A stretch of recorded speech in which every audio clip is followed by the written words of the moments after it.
Hello and welcome to the Strike a Balance podcast for working homeschool moms. This is Charlotte Jones. I'm a homeschool coach and homeschooling mom of twin boys.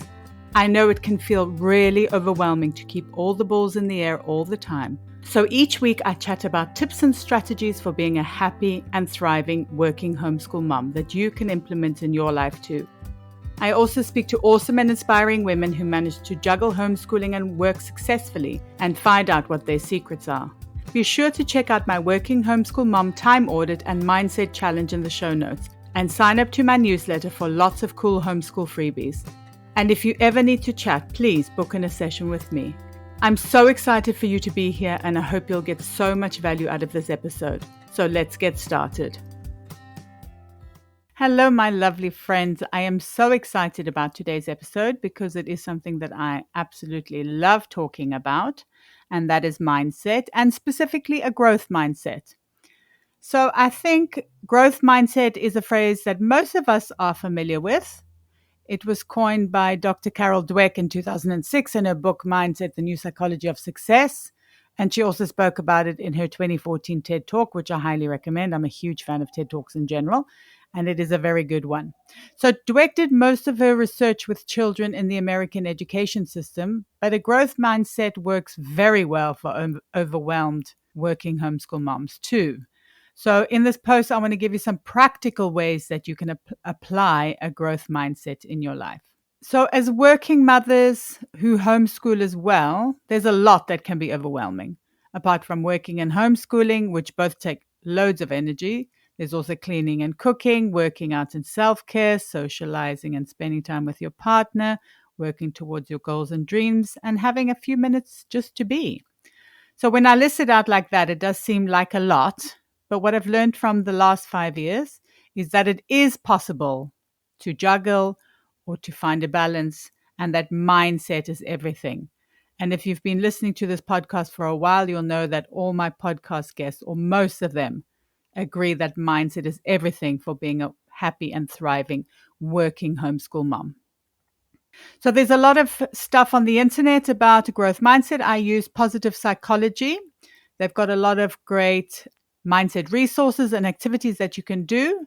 But let's kind of, like I said, look at how we can apply it to your life as a working homeschool mom.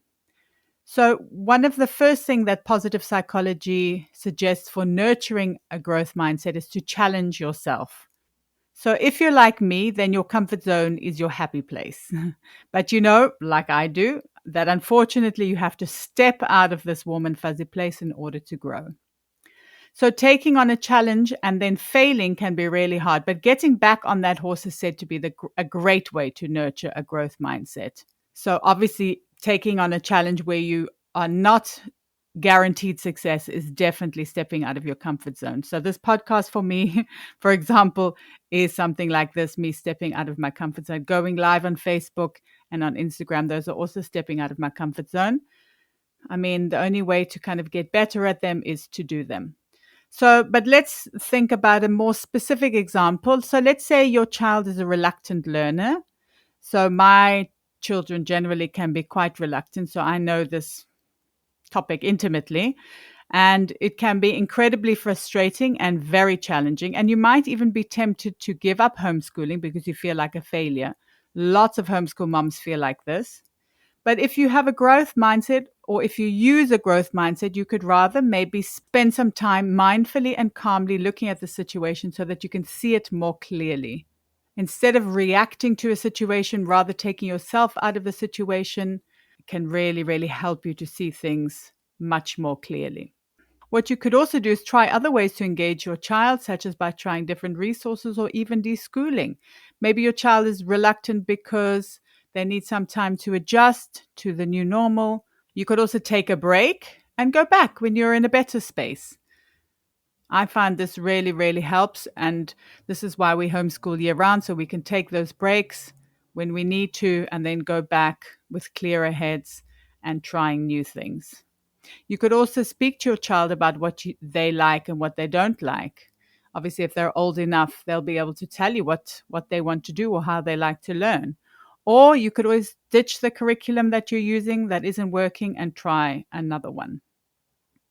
So, another thing that you could do to nurture this growth mindset is to enjoy the ride, to enjoy the journey, because we've all heard the saying that life is a journey and not a destination.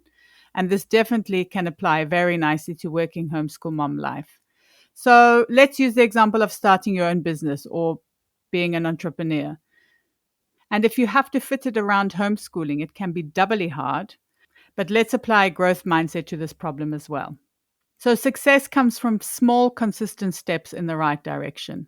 If you don't have a lot of time, instead of doing nothing, maybe you could rather do something small that you can manage to move your business forward. This could be to write a newsletter or to plan content for a week. Accept that there will be ups and downs. So instead of concentrating on the bad periods, rather rest and return when you feel energized. So I try to maximize my creative, energetic time so that I have a little bit of leeway when I feel the opposite to that. And then that also means that I'm able to be consistent in terms of showing up for my business. You could also keep a business diary so that you can record where you've been and also your wins, even the smallest wins, like somebody signed up to my newsletter. By going back when you're having a bad day, you'll see that you are in fact progressing and that there have been wins. And this can also be applied very well to homeschooling as well, especially homeschooling a reluctant learner. The next tip is to embrace your unique path. And I feel very strongly about this. You know my feelings about comparison, and I really think that it can destroy your life if you let it. But someone with a growth mindset is able to take their own path. So let's use another practical example. And this is also something that is a topic in my life. Let's say having a clean house. So this is something that I know not just me, but that a lot of working homeschool moms struggle with because there are lots of people at home. There's not a lot of time. And also everybody's house on Instagram always looks so beautiful and clean and tidy. But we all know that this is not reality. But rather than comparing yourself to somebody else, you could let go of it if it's something that's not really that important to you. So this is me. I choose not to fight this battle on a daily basis. I choose family harmony and slowly teaching my boys and my husband to do chores. So if you're in a position to outsource your cleaning, then obviously you could do this. And I know a lot of people say, obviously, this is an expense, but if it's something that really is a priority to you, then you could make it a priority in your budget as well. You could also try different systems and processes until you find something that works. So you could use somebody as inspiration or as a starting point, but don't feel like a failure if it doesn't work for you. Rather tweak and adapt until you find your own sustainable way to keep your house clean. And finally, a growth mindset comes from acceptance. So you need to be kind to yourself and you need to accept that things are not always going to be perfect.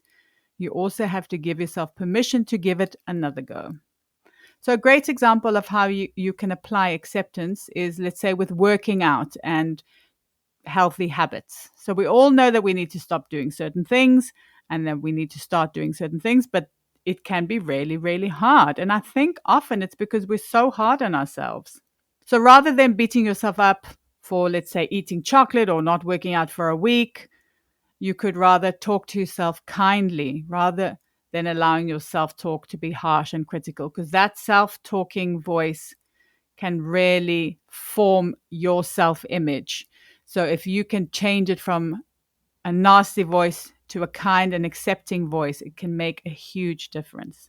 You could also accept that you didn't manage to do what you wanted to in terms of your health today and start again tomorrow with a clean slate.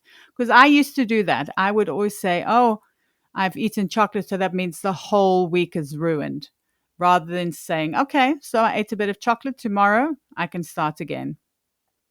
And I found that by rather doing this, I've let go of I'll start on Monday, which was also a big thing that I used to do, and that I've consistently exercised because I accept that there are some periods that are where I'm not going to feel so energetic and just go with the ones when I am feeling energetic and maximize those. You could also do something really, really small, like starting with 10 star jumps or drinking a glass of water, starting with something really small that you can manage. and then just grow from there. And finally, you could set yourself realistic goals that you can expand and grow as you gain confidence. I think this could also be applied to absolutely everything. Realistic goals, small realistic goals are a good way to start, and you can always build from there. So, what does a growth mindset mean to you? I would love to hear what it means to you and how you apply it in your daily life. You could always drop me a DM on Instagram and let me know because I'm always learning. I really hope you enjoyed the episode. Drop me a DM on Instagram or post on the Working Homeschool Moms support group over on Facebook and let me know what resonated the most with you. It would also be great if you could rate, review, and subscribe or share the podcast with a working homeschool mom who might need it. It's my mission to support as many working homeschool moms as possible. Until next time, take care.